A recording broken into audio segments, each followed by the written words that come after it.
재판관 흔들기가 노골화되고 있습니다. 오늘은 시위대가 재판관의 집 앞까지 찾아갔습니다.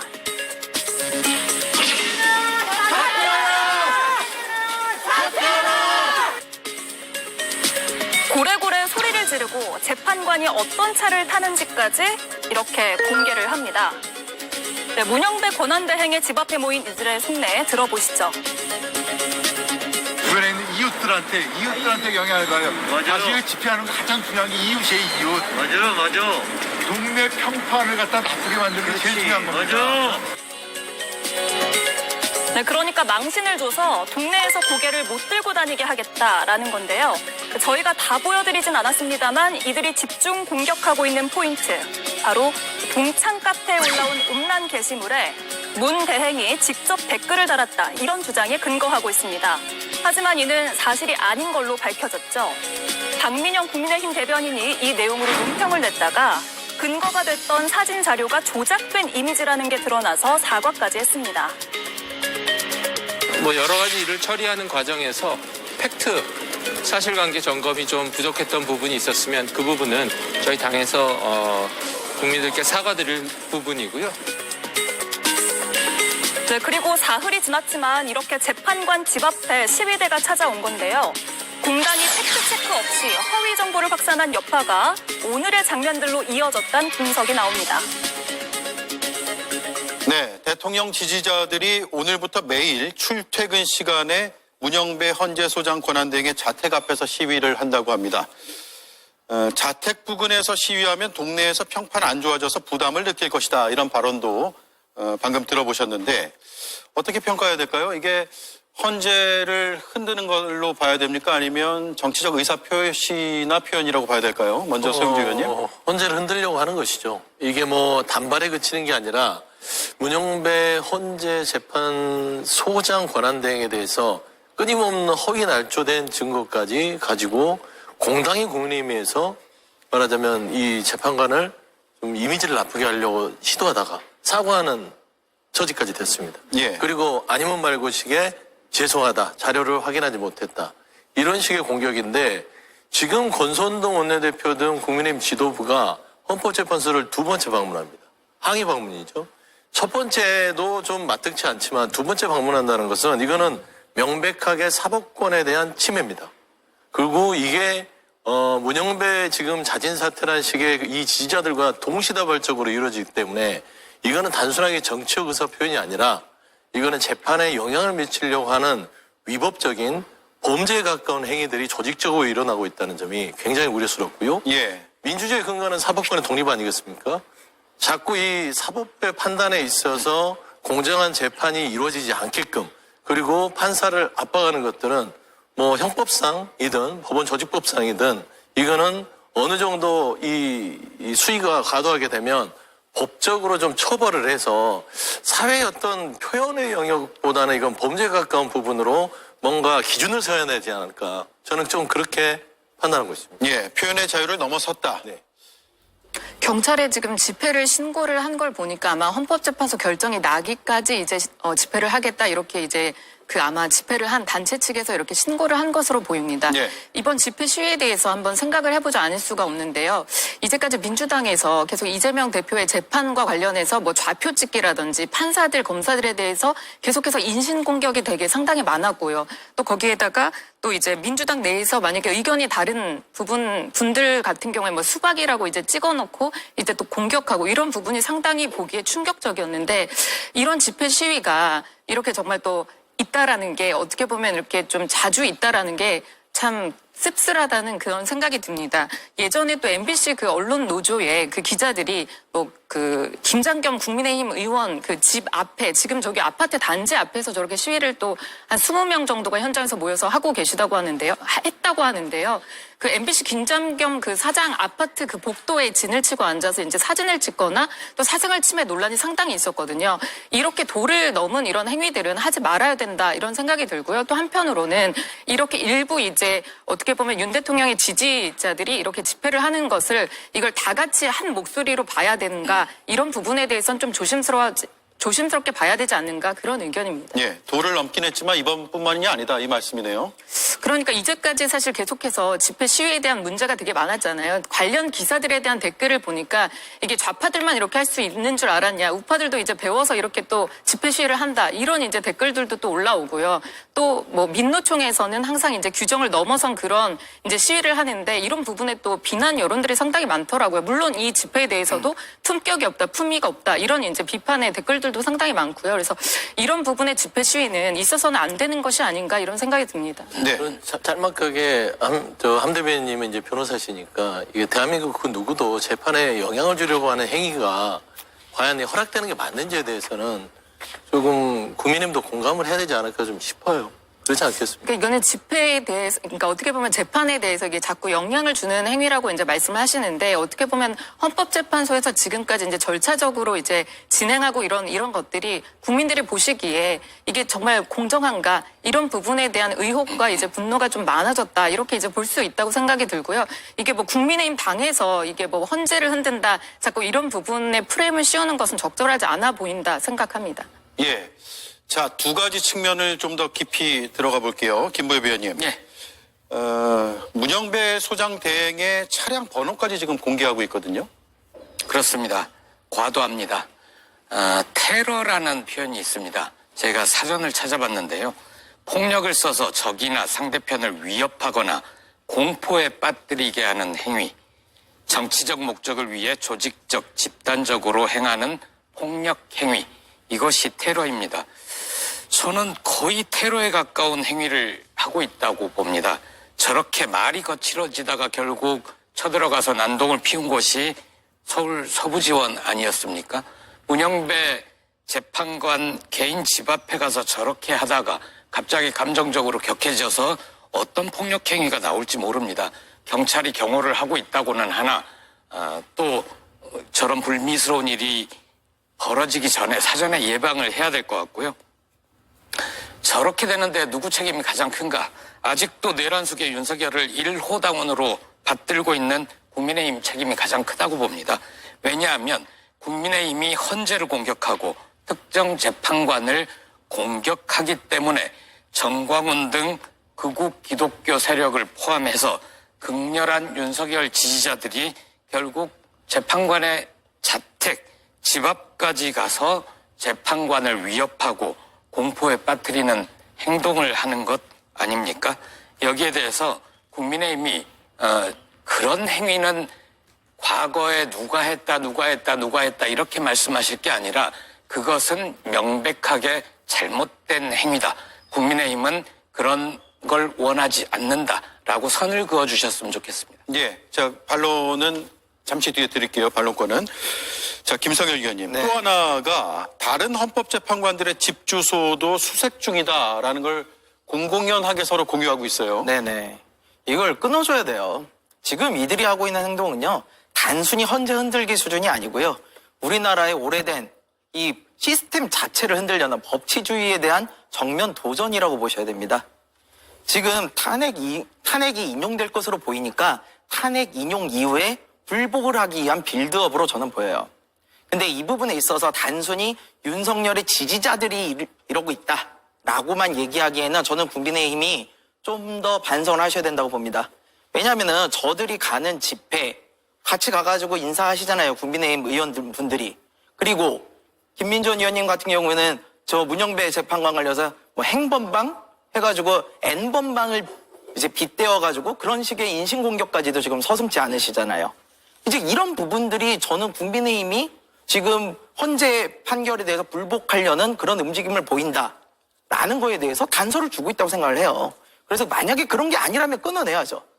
지금 이대로 올라가면 어떻게 되냐면요. 심판에 대한 공격이 지속되면 결국에는 사람이 판단할 수 없습니다.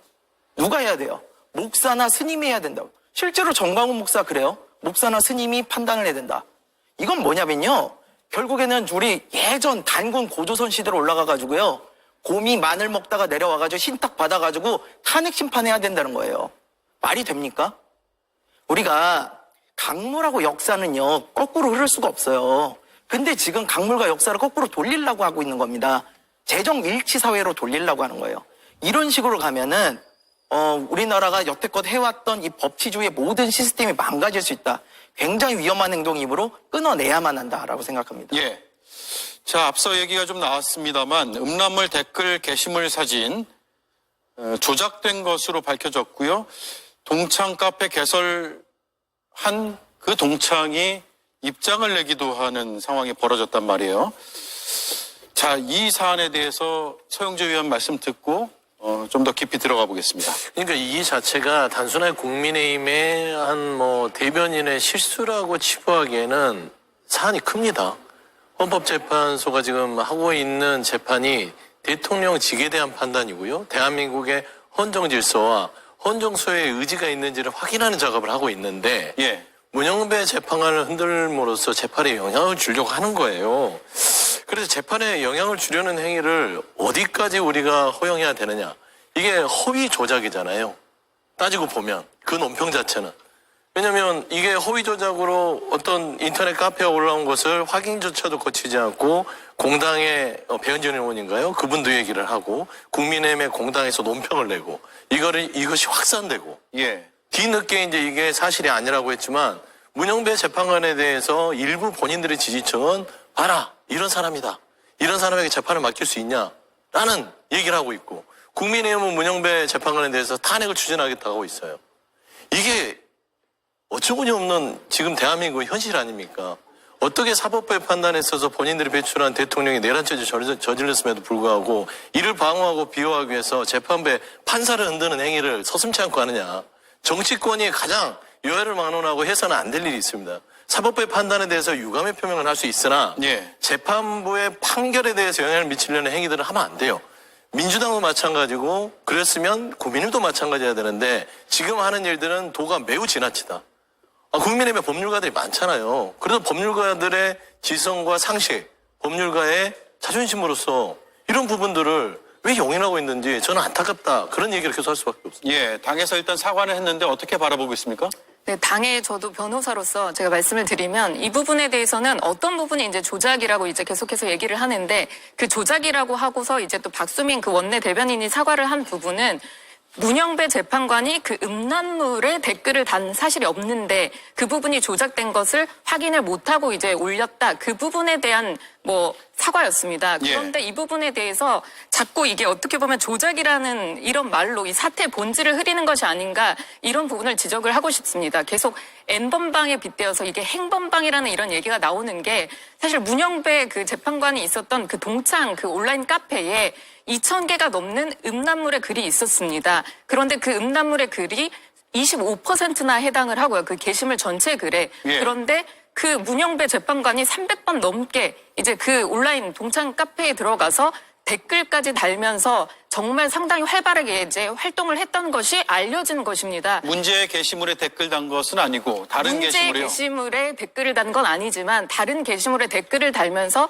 300번이 넘게 직접 왔고 또 다른 동창들은 너가 이렇게 바쁜 줄 알았는데 나보다 이렇게 더 자주 오냐 이렇게 얘기를 할 만큼 사실 문영배 재판관이 많이 들어왔고 또 많이 이제 그 동창 카페에 댓글을 달은 게 사실입니다. 그래서 그 부분에 대해서 지적을 했던 것이고요. 이 부분이 상당히 심각한 부분이 아까 전에 이제 법률가가 있으니 많이 이제 지적을 해달라라고 말씀했는데 그만큼 이거는 심각한 겁니다. 왜냐하면 성범죄에 해당하는 부분인데 판사가 돼서 이 부분을 방관을 하는 것입니다. 이 음란물 게시에 대해서 방관 논란이 있는 것이고요. 그 부분에 대해서 지금 어떻게 문영배 대행이 본인의 개인 문제인데 그 부분에 대해서 헌재를 통해서 해명을 한 것이 이게 경찰 수사로 잘 밝혀졌으면 좋겠다. 아니면 해킹이 된 게 아닐까 이런 부분에 대한 변명을 하는데 이게 과연 가당키가 한 변명인 건지 다시 한번 되묻고 싶고요. 이게 어떤 부분에 대해서 조작인 건지 한번 묻고 싶습니다. 네. 김보엽 의원님 의견은요? 이게 거기에다가 게시판을 운영을 한 사람의 잘못,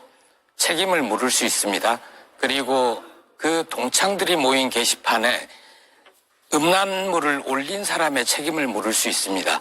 그런데 그 동창들이 모여있는 게시판을 문영배 재판관이 방문했다. 그리고 다른 글에 댓글을 달았다. 그걸 가지고 문제 삼을 수 있습니까?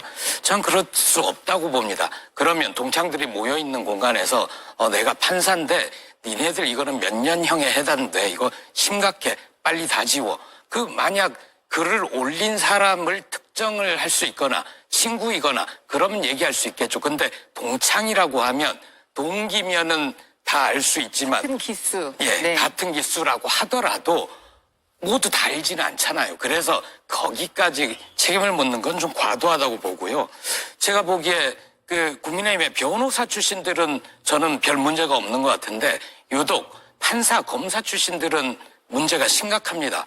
왜냐하면 이 가짜 뉴스의 원조가 됐던 권성동 원내대표가 애초에 그 문형배 재판관이 이재명 모친상에 가서 이재명 대표의 모친상에 가서 문상을 했고 조의금을 냈다. 이런 식의 가짜 뉴스를 먼저 얘기했지 않습니까? 예. 나중에 잘못 전해 들었다라고 얘기를 했지만 명백하게 사과를 하지는 않았어요. 내가 잘못했고 문영배 재판관한테 이 점에 대해서 사과한다라고 얘기하지는 않았어요. 잘못 전해 들었다. 즉 나한테 이런 잘못된 정보를 전달한 자가 잘못이야. 이지 내가 잘못했다라고 하지는 않았어요. 판사 출신 김기현 의원은 어제 소셜미디어에 올린 글을 보면 뭐라고 그랬냐면 헌재 해산, 헌재가 민심을 받들지 못하면 니들 해산될 거야. 재판관들도 무사하지 못할 거야. 이런 식의 취지로 글을 올렸습니다. 근데 이분이 판사인데 법을 아시는 분이 국회의원이 어떻게 헌재를 해산할 수 있죠? 유일한 방법이 있죠. 개헌을 통해서 헌법기관인 헌재의 근거를 없애면 됩니다. 그런데 국민의힘이 그럴 힘이 있습니까? 국민의힘은 108석밖에 없어서 개헌을 독자적으로 추진하지 못하는 정당이에요. 오히려 헌법재판소에 의해서 위헌정당으로 심판이 결정될 수 있죠. 그러면 국민의힘이 위헌정당이 되어 해산될 수 있는 위험이 있는데 너무 아무 말씀이나 많이 한다. 그게 걱정이 됩니다. 예. 자, 김성일 의원까지 말씀 듣고 하민경 의원 반론권 드리겠습니다. 예. 저도 당장 제가 무슨 카페에 들어가 있는지 잘 모르겠습니다. 근데 그 카페에 음란문이 들어가 있다고 문제를 삼는 것, 이건 너무 과도한 억지 주장이라고 생각이 됩니다. 쉽게 생각해서 제가 사는 아파트에 바바리맨이 나왔다고 생각을 해보세요. 그러면은 제가 바바리맨 성추행범입니까? 아니지 않습니까? 바바리라도 입었으면 큰일 날 뻔했습니다. 이런 식의 억지 주장은 우리 사회를 흔들어내는 것밖에 안 됩니다. 아니, 판사는 판결로 말하는 거예요. 문영배 헌재 소장이 전에 한 판결 중에 잘못된 것이 있다. 그럼 그걸 지적을 하십시오. 그걸 못한다고 해가지고 뭐 어떤 재판관의 동생이 어떤 생각을 하고 어떤 재판관의 이름이 중국 사람하고 비슷하고 이런 식의 주장을 해서 무슨 설득력을 얻겠다는 겁니까? 이런 억지 주장은 좀 그만했으면 좋겠습니다. 억지 주장이다라는 말씀이고요. 상당히 위험한 말씀이 여기서 이제 많이 있어서 제가 정정을 해드리고 좀 고쳐드리고 싶은 그런 부분들이요. 이게 음란물이 있는 그 방에 이제 들어가서 시청만 하더라도 이 부분은 상당히 이제 중형을 받는 그런 범죄입니다. 게다가 이 동창 카페가 문제가 되는 것은 다른 게 아니라 만약에 정말 특보님께서 말씀하신 것처럼 많은 게시판 글들 중에 뭐 몇 개가 문제가 있다 이러면 제가 그 글에 일일이 뭐 알겠나요? 그런 거 모르겠지만 이건 그게 아니라 거의 25%를 차지를 하고요. 그 음란물이 심지어는 미성년자에 대한 그런 음란물도 있다라는 게 그 카페에 대한 문제입니다. 그리고 아까 이제 대변인님이 말씀하셨는데 이게 다 모를 수가 있다. 이렇게 말씀하셨던 동기가 누군지 모를 수가 있다라고 했는데 이거는 정말 동기들이 올린 그냥 동창 카페고요. 그 게시글 누가 올렸는지도 사실 아는 상황입니다. 그렇기 때문에 문영배 헌법재판관도 이 부분 상당히 이제 좀 심각하다 이런 생각을 한 부분인지 헌재 공보관을 통해서 이거는 경찰 수사에서 엄정히 수사해달라 이렇게 얘기를 한 부분은 이 정말로 이거 범죄에 해당하는 부분이 맞기 때문입니다. 그래서 그 부분이 안에 들어갔는데 내가 게시물이 뭐 있다 봤다 이게 문제가 안 된다 이런 부분으로 쉽게 생각하실 문제가 그 아니거든요. 25%라는 숫자는 어디서 나온 걸까요? 네, 저희가 논평으로도 냈고요. 예. 저희가 확인을 해본 게 그 카페 전체 게시글 중에 25% 해당하는 2,000여 개가 이제 음란물에 해당한다. 그런 부분을 저희가 봤기 때문에 네, 제가 그렇게 말씀드린 부분이고요. 25%를 확인하려고 그 음란물을 본 사람들도 처벌 대상입니까? 아까 한 변호사. 아니죠. 이거는 소속이 되어 있고 예. 그 문영배 재판관 같은 경우에는 그 카페에 소속이 된 사람입니다. 네, 문영배 그렇게 만약에 재판관이 치면은 그 음란물을 봤다는 증거가 있습니까? 댓글을 300여 개나 이제 넘게 달았으니 또 그런 부분에 대해서 수사를 해달라고 얘기를 한 부분이고요. 그래서 의혹 제기라고 얘기를 하는 거고, 이 부분에 대해서 정확히 제가 명칭을 붙이자면 음란물 방관 논란이라고 제가 하겠습니다. 자, 잠깐만요. 오늘 경찰에서 국가수사본부 관계자가 정례 기자간담회를 했는데 이런 내용을 이야기를 했습니다. 동문카페 음란물 관련 수사가 진행 중인데 2009년에 벌어진 일이어서 공소시효가 지난 사항으로 보인다라고 했습니다. 일단 공소시효는 차치하고 이런 게시물들이 2009년에 벌어진 일, 그러니까 게시 자체가 2009년에 이루어졌을 가능성을 이야기해서 2009년 게시물이면 찾아보기도 좀 어렵지 않을까 싶은 생각이 들어요. 물론 이게 어떤 뭐 공지로 해놓거나 아니면 다 과거 게시물들을 우선적으로 노출시키는 방식이라면 모르겠으나 그렇지 않으면 지금 15년 이상 지난 거 아닌가요? 16년 정도? 그러니까 보시면 권선동 원내대표도 문영배 재판관을 흔들었을 때 이재명 대표 연결했는데 그것도 그냥 잘못 들었다. 그것도 오래전 일이잖아요. 수십 년 전에. 지금 이 카페에 대해서도 지금 제가 우려스러운 거 마치 문영배 재판관이 이 음란물 카페에 어느 정도 묵인을 하고 동조를 했다는 식의 추측을 통해서 얘기하는 것은 또 문영배 재판관에 대한 2차 가해입니다. 그래서 이거는 확인되지 않은 부분에 대해서는 얘기 안 하는 게 좋겠고 본질적으로 다시 돌아오시죠. 왜 국민의힘은 왜 문영배 재판관을 흔들려고 하는가? 목적은 하나잖아요. 재판에서 본인들의 유리한 쪽으로 이끌기 위해서 본인들이 보기에는 지난 정부에서 임명한 문영배 재판관이 눈에 가십니다. 이 사람을 흔들거나 어떻게 해서든지 이 메신저를 또 흔들므로써 이 재판에 대한 결과에 대해서 나중에 불복하고 싶은 거예요. 문영배 재판관이 이럴 줄 알았다. 그런데 2009년에 있었던 그런 논란들과 2010몇 년 전에 있었던 야당 대표가 있지도 않은 일들을 끄집어내서 지금 24년도 12월 3일 날 내란의 우두머리 혐의를 받아서 헌재에서 자격심판을 받고 있는 대통령의 재판과 무슨 연관성이 있죠? 본질이 아예 다르잖아요. 그리고 문영배 재판관에 대해서 국민의힘에서 얘기하는 족조 다 틀리는 얘기를 합니다. 이미지만 나쁘게 하고요. 그리고 이 지지층들이 그 앞에 가서 차량 번호판에 동네 평판을 나쁘겠다 하는데 어떻게 공당의 선출직 공직자들이 사법부에게 이런 가해를 가해서는 안 된다라고 말을 못할 망정 같이 무한회동해서 2차 방문을 통해서 재판부를 흔든다. 이 자체가 창피하지 않을까. 저는 이 부분에 있어서는 당장 중단해야 된다. 좀 그런 말씀 좀 드리고 싶습니다. 이거는 재판부를 흔든다기보다 이거는 범죄이기 때문에 저희가 지적하지 않을 수 없었다. 이렇게 말씀을 드리고 싶고요.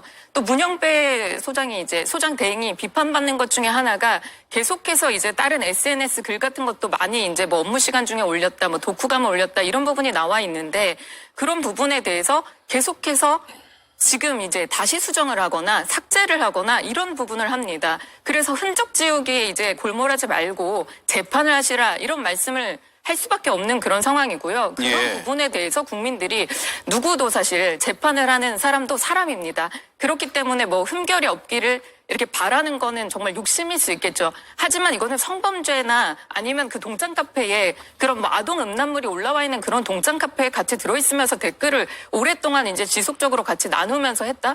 이 부분은 정말 아니지 않을까요? 그건 추측의 영역이니까 지금 추측의 단정적으로 영역이 얘기하지 아니라, 마시고 그 행위를 했어요? 추측의 아니, 영역이 아니죠. 아니라 그 부분에 대해서 게시물이 그다음에 있다라는 그 것을 게시물에 저희가 얘기를 한 대해서 겁니다. 문영배 재판관이 같이 참여해서 올렸다거나 그걸 즐겼다거나 하는 거를 확인을 안 한 상태에서 공당의 대변인이 저희가 실수를 했어요. 계속 얘기를 한 거는 그러면은 방관 정치인들은 논란이라고 말씀드리는 거고요. 이렇게 한 사람에 대해서 이미지를 나쁘게 하면 사과 한마디 하고 끝나는 게 그건 범죄 아닙니까? 자, 그것도 여기서 범죄라고 정리하죠. 보는 거니까. 자, 일단 경찰에서 수사를 하고 있고 오늘 어쨌든 드러난 사실관계는 경찰청에서 국가수사본부 관계자가 2009년에 벌어진 일이다라고 그 시점을 명시했다는 점을 사실로 말씀드리고 그 뒤에는 경찰 수사가 어떻게 진행되는지 추후에 또 살펴보고 논의를 하도록 하죠. 자, 이런 가운데 오늘 국민의힘 의원 40여 명이 헌법재판소 항의 방문했는데요. 그 목소리 먼저 들어보겠습니다. 이렇게 편향되고 불공정한 재판은 일찍이 보지 못했습니다. 이렇게 헌법적 가치를 흔들며 스스로 권위를 무너뜨리는 헌법재판소가 있을까 싶습니다. 오죽하면 거의 절반에 가까운 국민이 헌재를 신뢰하지 않으신다고 답변하시겠습니까? 길거리 잡범에 대한 판결도 이렇게 번개불에 콩 구워 먹듯이 하지는 않습니다. 예, 번개불에 콩 구워 먹듯이 지금 하고 있는 것인가가 쟁점이 될 것 같아요. 일단 김보희 의원님, 예. 어떻게 들으셨는지 듣고 김성열 의원님 듣고 그리고 말씀을 이어가죠. 아까 말씀을 드렸는데요. 저는 지금 헌법재판소에서 원래 8번 변론기로도 예, 충분히 내란수교 윤석열의 중대한 헌법 위반 행위에 대한 판단은 이미 다 섰을 거다. 재판을 이끌어온 8분의 재판관 중에 누가 추천을 했든 윤석열이 추천을 했든 국민의힘이 추천을 했든 여기에 대해서는 별다른 이견을 가지기 힘들다. 조만간 주문 피소추인 대통령 윤석열을 파면한다. 이 결정에 단 한 명도 이견이 없이 그런 결론이 나올 거라고 봅니다. 그런데 국민의힘이 이렇게 계속 헌재를 공격하는 이유는 무엇인가? 헌법재판소가 어떤 결정을 내렸을 때 따르고 싶지 않기 때문일 것 같습니다. 예를 들어서 이 윤석열 자신은 모르겠는데 그 변호인단 그리고 헌재로 몰려간 아까 2번이라고 하셨나요? 제가 아까 세봤을 때 4번이었던데 헌재로 저렇게 달려간 국민의힘 의원들도 헌재에서 혹시라도 탄핵소추안이 기각이 돼서 윤석열이 대통령직으로 복귀를 할 걸 기대하고 저러는 것일까? 저는 그렇지 않다고 봅니다. 왜냐하면 그분들도 법을 알고 국민 모두가 지켜본 데서 버젓이 헌법 위반 행위가 벌어졌잖아요. 헌법 위헌적인 내용의 포고령을 발표를 했고 예. 국회와 선관위에 계엄군을 투입을 했고 국회의원들을 끌어내서 계엄 해제 의결을 못하도록 하고 알겠습니다. 각종 언론사에 단전단수 조치하고 예, 정리해 주시죠. 예, 이런 행위가 있었기 때문에 그럼에도 저분들이 몰려가서 저러는 거는 불복의 구실을 만들고 지지자들을 단합시켜서 조기 대선에 임할 태세를 갖추거나 혹시나 대선에서 이기면 그때 윤석열을 사면복권하겠다. 뭐 이런 전략 아닌가 싶습니다. 예, 김성열 의원님. 예, 오늘 국민의힘이 가서 3가지 정도를 요구했습니다. 첫 번째는 형사소송법 엄격 준수해달라. 예, 이거 요구할 수 있어요. 공정재판 해야죠. 한덕수 국무총리 탄핵심판 사건 최우선 처리해달라. 이거는 요청은 할 수 있으나 재량권의 침해 부분이 있을 수 있을 것 같아요. 하지만 3번째 건이 정말 경악스러운데요. 마은혁 관련해서 심판 청구 즉시 각하해달라. 이건 뭐 판결을 주문하는 상황이에요. 아니 헌법재판소가 무슨 국민의힘의 하청업체입니까? 이렇게 얘기하면 해줘야 돼요? 저거 가서 김기현 대표 본인 판사하셨잖아요. 판사하셨는데 오셔가지고 다른 분들이 와서 유죄 내라 그럼 유죄 내고 무죄 내라 그럼 무죄 해줬습니까? 아니시잖아요. 그래서 이럴 거면은 사법고시는 뭐하러 있고 법은 뭐하러 있습니까? 그냥 여론조사 기관 하나 잘 만들어가지고 여론재판하고 옛날 그리스에서 도편 추방제 하듯이 그렇게 해가지고 판결 내리면 그만 아니에요. 이런 식의 부당한 압박, 사법 시스템을 흔들려는 시도 결코 좋아 보이지 않습니다. 예, 하민경 의원님. 사실 이번에 헌법재판소가 누누이 말씀드리지만 헌법에서 가장 이제 최상위 기관이고요. 그리고 또 신뢰할 수 있는 그런 사법기관이 맞습니다. 그럼에도 불구하고 이제 어떻게 보면 저희의 뭐 고시생들의 바이블이라고 할 수 있는 헌법학 개론을 이제 쓰신 허영 교수님도 계속해서 진짜 지적을 하시는 게 헌재가 법을 위반하고 있다. 법을 위반한 것이 지금까지 이제 10가지가 넘는다. 이런 말씀을 사실 계속 하시고 계시고 10가지가 넘는다고요? 네, 이 부분을 지적을 하시는 인터뷰를 강하게 하시고 헌법재판소가 이렇게 이런 깊은 탄식을 하시는 이유가 다 있습니다. 그렇기 때문에 지금 가서 이제 개별 의원들이 항의 방문을 한 것으로 보이고요. 지금 이제 특보님께서 말씀하신 것처럼 저렇게 3가지 이제 요구사항을 말씀하신 것 같은데 그 부분 다 타당한 부분이라고 생각이 들고요. 왜냐하면 또 특히 이제 한덕수 국무총리 탄핵 같은 경우에는 권한쟁의 심판 재판이 이제 아마 수요일 날 있을 예정인데 그 부분에 대해서는 정말로 151석이냐 200석이냐 이 부분에 대한 판단만 헌법재판소가 한다면 대행이 사실 그 부분의 결정이 이제 빠르게 날 수 있는데 왜 이제까지 안 하고 있느냐, 왜 이렇게 순리대로 하지 않느냐, 그게 그렇게 어려운가, 이런 부분에 대한 항의는 분명히 있을 수 있다고 생각합니다. 네. 자, 노상원 전 정보사령관의 수첩 내용이 조금 더 공개가 됐습니다. 이건 수첩의 내용이라기보다는 김봉규 정보사 대령에게 이러이러한 것들을 문의했고 상의했다라는 내용이 검찰 진술에 나온 건데 그게 언론에서 보도가 된 내용이고요.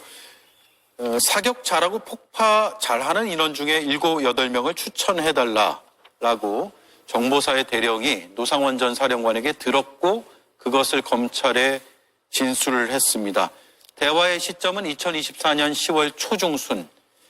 그러니까 계엄으로부터 한 2달 정도 전에 이런 상의를 했다라는 것인데 이 내용 자체를 다루진 않겠습니다.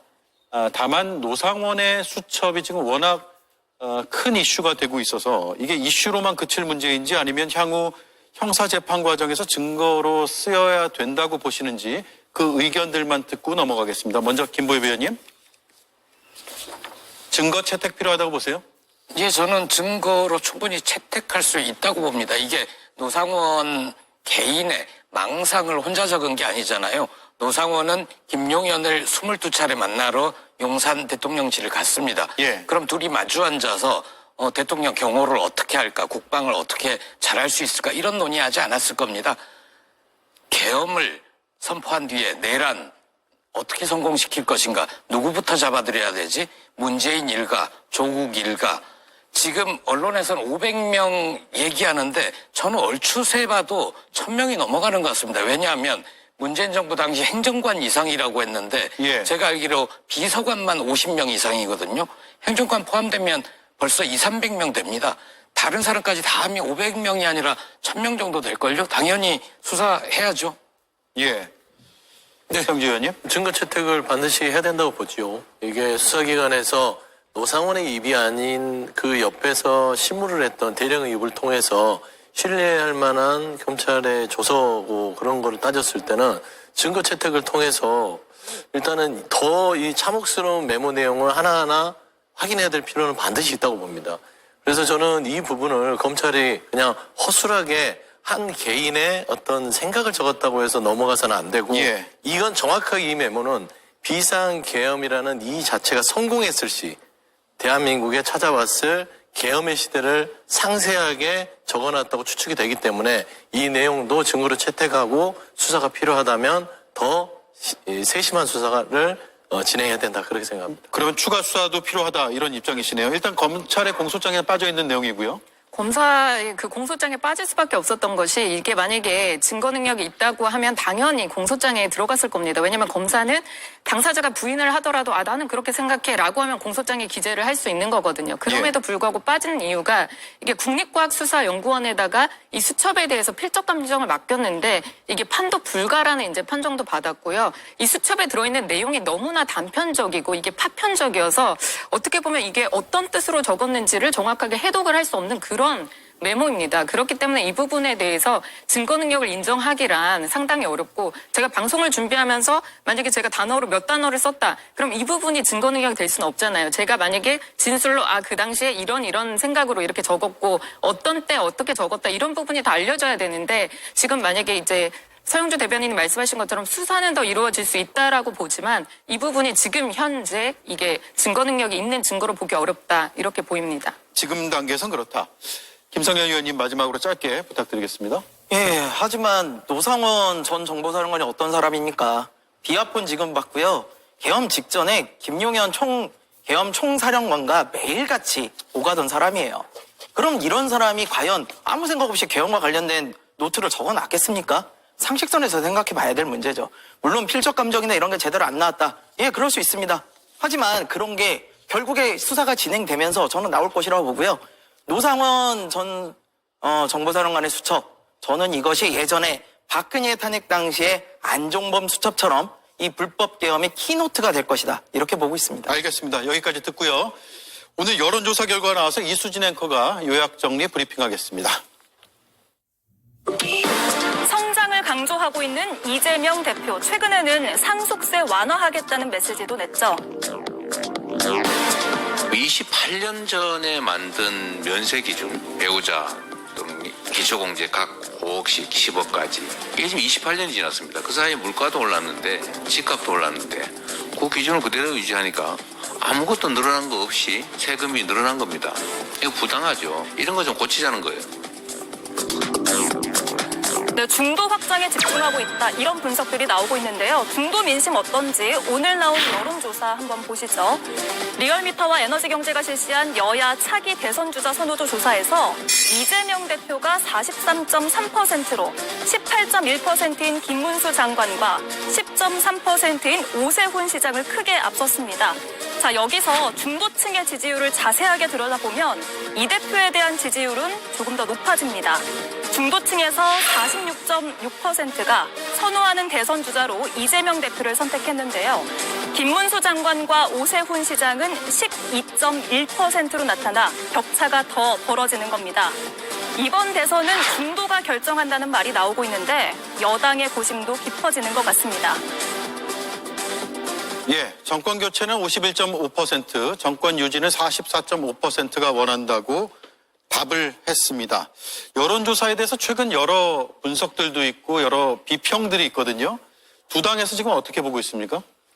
일단 뭐 전체적으로 현재는 이제 보수의 위기이기 때문에 보수가 아주 결집을 하는 것들은 부인할 수 없는 것 같아요. 근데 양쪽 진영의 극단의 어떤 지지 현상을 좀 차지하더라도 중도층에서의 움직임 자체가 이제는 조금 정리를 해야 될 상황이지 않을까라는 이쪽으로 여론이 흐른다고 봅니다. 예. 그러니까 이제 이 대통령의 8차 변론까지 보면서 국민들은 기본적으로 이제는 정권을 빨리 교체해서 나라를 안정화시켜야겠다. 그리고 이제 막바지에 이르렀기 때문에 이제는 탄핵 심판을 통해서 더 이상 이 혼란을 초래하면 안 되겠다라는 쪽으로 여론이 좀 한풀 꺾이고 있는 부분도 있고요. 두 번째는 민주당이 처음에 있어서의 탄핵을 대항하는 부분들과 신뢰성에 대한 어떤 그 보류에 대한 어떤 그 문제점이라고 해야 될까요? 그런 부분들을 최근 당내에서 여러 주자들이 이재명 대표에게 통합과 포용을 얘기했고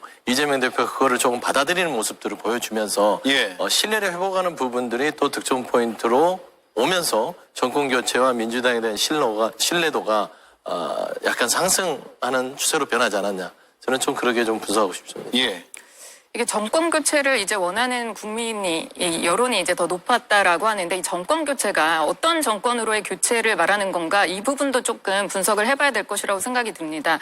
지금 현재 이재명 민주당으로 이제 정권을 교체를 할 것이냐 아니면 비명계 아니면 또 제3지대 이렇게 이제 정권을 교체할 것인가 이 부분에 대한 분석이 앞으로 만약에 조기 대선이 있다라고 한다면 그 부분이 더 이제 아마 분석을 해봐야 될 부분이라고 생각하고요. 예. 계속해서 이재명 민주당 같은 경우에는 말을 신뢰할 수가 없습니다. 이게 사법 리스크뿐만 아니라 지금 이제 우회전 깜빡이를 트고 정말 진짜 좌회전을 급격하게 한다든지 아니면 유턴을 한다든지 정말 사고가 나기 딱 직전에 그런 주행을 하고 있거든요. 이거는 사법 리스크 때문에 너무나 이제 마음이 급한 건 알겠는데 국민들이 바라봤을 때 이런 사람에게 정권을 맡길 수 있는가, 나라를 맡길 수 있는가 이런 생각을 하게 되는 것이죠. 그렇기 때문에 정치권에선 앞으로 정말로 국민에게 진정으로 이 부분이 맞는 것이다. 이런 정책을 신뢰할 수 있는 정책을 내놓고 청사진을 내놔야 된다. 이게 관건일 거라고 생각합니다. 예. 거대 양당 쪽으로 결집하는 모양새가 나타나면서 제3당의 모습이 조금 잘 안 보인다. 입지가 좁아드는 거 아니냐. 이런 목소리도 나오고 있어요. 예, 열심히 해야 되겠다는 생각이 듭니다. 무척 곤혹스러운데요. 근데 이 현재 국회가 교섭단체 중심으로 들어가고 있습니다. 어쩔 수 없습니다. 광장의 민심은 사실 민주당과 국민의힘만 있는 게 아니지 않습니까? 우리가 광장에 나가보면 응원봉을 들고 나온 분들이 몇 마디 말로 표현이 안 되는 굉장히 다양하고 포용성 그리고 약자와의 연대, 공간 이런 걸 특징으로 하는 여러 얘기를 합니다. 그런데 오로지 정치에서는 민주당과 국민의힘만 있는 것처럼 보이죠. 특히 일부 언론, 일부 방송에서는 민주당과 국민의힘 말고는 다른 정당은 보도를 하지 않아요. 그러다 보면 국민들께서 알만한 기회가 좀 적었다고 보고요. 알게 되면 조국혁신당은 지지율이 훨씬 더 높아질 걸로 봅니다. 예, 잘 알리겠다라는 말씀으로 알아듣겠습니다. 김성일 의원님. 예, 지금은 워낙 대립각이 세다 보니까 거대 양당으로 물릴 수밖에 없는 상황이라고 생각이 됩니다. 지금 당장 저렇게 싸우고 있는데 누가 미래 비전을 보고 누가 정책에 관심이 있겠습니까? 저희로서는 되게 안타까운 상황인데요. 지금 당장에야 발등에 불부터 꺼야 되지만 우리 불이 꺼지고 나면은 그때부터는 다시는 발에 불 떨어지지 않게 미래를 준비를 해야 돼요. 그러면은 이거에 대해서 기성 정치권을 넘어서 정치권의 세대 교체를 준비하는 이런 미래 개혁적 세력에 관심을 좀 주시지 않을까 이렇게 기대하고 있습니다. 예. 자, 대선 가상 양자 대결. 지금 모든 전제는 조기 대선이 치러진다면입니다. 치러진다면 양자 가상 대결 결과가 오늘 나왔는데요. 이재명 더불어민주당 대표 46.3%가 나왔고 김문수 고용노동부 장관이 31.8%가 나왔습니다. 오차범위 바깥에서 이재명 대표가 앞서고 있다라는 조사 결과입니다. 또 하나 볼까요? 오세훈 서울시장과의 가상 양자 대결에서는 46.6% 대 29.0%가 나왔습니다. 세 번째, 홍준표 대구시장과의 대결은 46.9% 대 26.2%로 집계가 됐습니다. 먼저 서영주 의원님. 네. 최근에 당내에서 일어났던 여러 일들이 이 수치에 포함되어 있다고 보세요? 반영이 됐다고 보세요? 저는 약간 일부분은 반영이 돼 있다고 봅니다. 기간도 그렇고요. 최근에 이제 문재인 전 대통령을 예방하면서 이재명 대표가 보여줬던 여러 가지 이미지 톤 앤 매너들은 분명히 이 여론조사에 좀 녹아져 내리지 않았을까. 그다음에 김경수 전 지사가 얘기했던 어떤 민주당의 다양성에 대한 요구들에 대해서도 만남 이후에 흔쾌히 그걸 받아들이는 이 맥락들, 그다음에 뭐 국민의힘에서는 이재명 대표에게 말바꾸기를 한다라고 얘기를 하지만 민생을 위해서라면 본인이 고집하던 부분에 있어서도 충분히 열어놓고 가겠다라는 의식 변화, 예. 태도 변화 이런 부분들이 상당히 어느 정도 이 여론의 추이를 출렁이게 하는 포인트는 됐다. 이제 이게 전체를 다 나타내고 있지는 않고요. 이제 시작점에서 끓기 시작했다라고 봤을 때는 이 추이의 흐름이 어떻게 쭉 흘러가는지에 대해서 윤석열 대통령의 탄핵과 맞물리게 되면 아마 차기 대선 가상 양자 대결은 지금의 수준에서 격차가 훨씬 더 많이 벌어지는 양상으로 전개될 가능성이 높다. 예. 그렇게 보고 있습니다. 예. 국민의힘에서 어떻습니까? 탄핵이나 계엄에 대한 분명한 입장 정리가 필요하다라는 의견도 일부 있거든요. 그렇다면 조기 대선 전국에서 그런 입장들이 표출이 된다면 확장성이 있을 것으로 보세요? 아무래도 조기 대선을 한다고 하면 지금 이제 안 그래도 아까 전에 저희가 여론조사 봤던 것은 가상 이제 양자 대결이기 때문에 예. 민주당 입장으로선 너무나 답답하지 않을까 오히려 이런 생각이 듭니다. 왜냐하면 이재명 대표 혼자밖에 없잖아요. 그런 부분에 있어서 확장성 많이 떨어진다. 지금 이제 중도층을 다 끌어서 아까 전에 보수의 위기라고 하셨는데 지금 이런 상황에서도 이재명 대표는 50%를 넘지 못하는 그런 항상 이제 높아져도 이제 저 박스권 안에 항상 갇혀져 있다 이런 모습이 보이고요. 또 사법 리스크가 이제 곧 있으면 이제 2심 재판 이제 위증 교사에 대한 2심 재판도 나올 텐데 오늘 오죽하면 이제 저희 박지원 의원이 이렇게 얘기를 했잖아요. 만약에 이재명 대표가 나오지 못한다면 나도 대선 생각이 있다 이런 이제 발표를 할 정도로 아마 민주당 내에 어떻게 보면 정말 친명계에서도 이재명 대표가 못한다면 어떻게 할 것인가에 대한 그런 계획이나 이런 부분을 세우고 있어도 박지원 의원 정도나 되니까 말을 하지 아무도 말을 하지 못하는 게 아닌가 이런 생각이 들고요. 앞으로 만약에 뭐 조기 대선이 이루어진다면 그 부분에 대해서 이제 어떤 정당이 더 중도층을 또 이제 그리고 또 국민에게 다가설 수 있는지 그 부분을 봐야 되지 않을까 싶습니다. 예. 국민의힘 후보는 어떻습니까?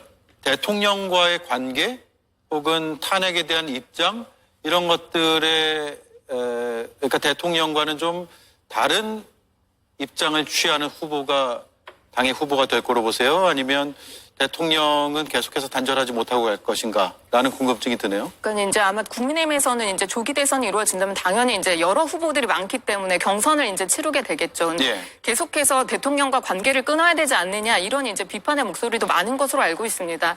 하지만 상당히 이제 그런 부분은 여당이기 때문에 대통령을 낸 그런 정당이지 않습니까? 그렇기 때문에 뭐 권영세 위원장도 말한 것처럼 박근혜 전 대통령을 탈당시켜도 이게 관계가 끊어지더냐 이렇게 말한 것처럼 어떻게 관계를 단절한다 이렇게 예. 할 수 있는 부분들이 사실은 있을까 싶고요.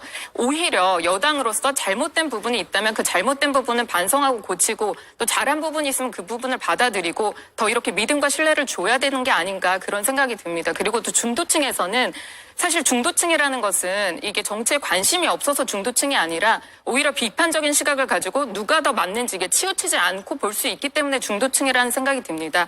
그래서 그 부분에 대해서 어떤 정당이 더 진정성을 가지고 이렇게 보여주는가 그 부분에 대해서 이제 중도층이 어디에 포섭될 것인가 그 부분이 중요하지 않을까 생각이 듭니다. 예.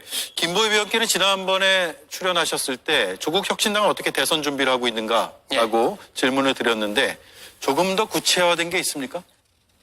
조만간 대선기획단을 만들어서 이번 대선이 어떠한 의미를 가지고 있고 내란 세력 대 헌정수호 세력의 대결로 보면 헌정수호 세력이 어떻게 압도적인 표 차이로 이길 것인가 그걸 연구하고 방안을 찾겠습니다.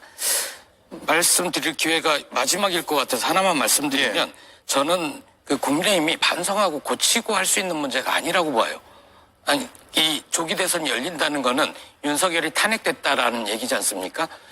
탄핵의 사유가 뭡니까? 국민에게 위임받은 권력을 악용해서 국민들을 향해서 총뿌리를 겨누게 만든 거잖아요. 국민을 지키고 국민의 재산과 생명을 지켜야 되는 군인으로 하여금 저쪽 가서 총뿌리를 겨누라라고 했던 정당이 그런 사람을 1호 정당 당원으로 갖고 있는 정당이 다시 또 국민의힘에 정권을 주세요. 이런 얘기하는 거 참 뻔뻔하지 않습니까? 예. 답을 구하신 건가요? 아니면 제 생각을 논평을 말씀드린 하신 겁니다. 겁니까? 예. 시간이 없어서 짧게 반론하시겠어요? 아니면 사실 제가 아까 전에 예. 말씀드렸던 중도층이라고 하는 것은 정말 비판적인 시각을 가지고 치우치지 않고 이렇게 볼 것이라고 생각이 드는 게 이제 계엄 이후에 탄핵 정국 이후에 민주당이 정말 하는 것을 보고 얼마나 또 많은 여론이 움직였습니까? 또 어떻게 보면 여론의 역풍을 맞았다라고 할까요? 그런 부분으로 이제 보여주고 계신다. 공정하고 정확하게 판단하라. 이런 부분이 국민의 명령이지 않을까 저는 생각이 예. 들고요. 네. 민주당 언급을 하셨는데 한 말씀 하시겠습니까? 민주당 입장에서는요, 그 권영세 비대위원장 말대로 제발 윤석열 대통령하고 단절하지 말고 사이좋게 오래오래 국민의힘과 갔으면 좋겠다 생각할 겁니다. 예. 제발 단절하지 마십시오. 알겠습니다. 자, 마지막으로 김성열 의원님. 네. 이준석 의원은 일찌감치 대권 레이스에 뛰어들겠다라는 것을 암시했어요. 네. 지금 어떤 상황입니까? 새로 신장 개업을 하다 보니까 먼저 좀 이야기를 할 수밖에 없었는데 아직 제대로 이제 탄핵이 인용되고 그러지 않았다 보니까 저희가 의미 있는 지지율을 얻지는 못하고 있는 게 현실입니다. 아직 저희가 정책이나 이런 걸 얘기해도 피부로 와닿기는 좀 어려울 거예요. 근데 지금 사실 세계는 총성 없는 전쟁 중이거든요. 반도체, 우리 핵심 산업인데 이미 뒤처지기 시작했습니다. 딥시크발 AI, 우리나라 어떻게 대응하고 있습니까? 이제 더 이상 우리나라에서 법조인 출신, 검사 출신, 변호인 출신 이런 지도자들이 과연 얼마나 필요할까라는 의문, 그리고 과학기술을 중요시하는 그런 지도자 한번 나올 때 되지 않았나, 이런 부분을 국민들께서 좀 알아주셨으면 합니다. 알겠습니다. 여기까지 할게요. 네 분 고맙습니다.